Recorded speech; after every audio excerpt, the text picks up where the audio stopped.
পলাশ দেখো যাইনি দেখছি না একধারে রাম নাম করছে আর এক সাইডে বুড়ি গিলা বসে খাঁচিয়ে হাততালি দিচ্ছে। আমরা খাঁচিয়ে চার না নামতাম না শুনে সব লাইন দিয়ে বসে নিয়ে ভাতটা পুরো ধোসাড়ে মারি দিলাম।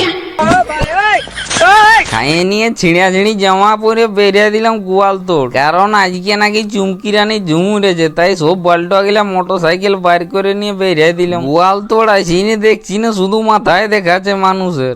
এধারে পুরো বাস স্ট্যান্ডটা ভরে গেছে, আরো পাকা ঘরের ছাদটায় সবাই চাঙা ভাড়া দিয়ে বসিয়ে আছে।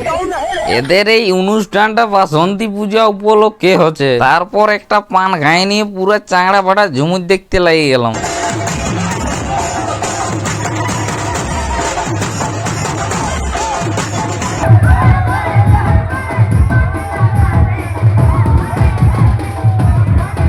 পুরা ইঁড়িকিয়ে তো ভিড়টাই ঢুকিয়ে গেলাম। আগেটা একটা টাকলা কাকু দাঁড়ায় যে খাঁচিয়ে লম্বা দেখতেই নেই পাচ্ছি, টিঁড়িয়ে টিঁড়িয়ে দেখতেই হচ্ছে।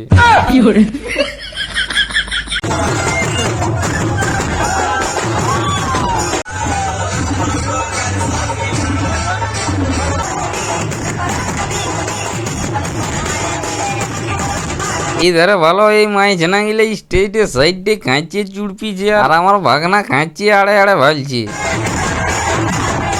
তারপর হালকা করে সবাই মিলে বোখারে দিই আর ঘর চলে এলাম। এরকম চাংড়া ফাটা ভিডিও দেখতে হলো ফলো করো।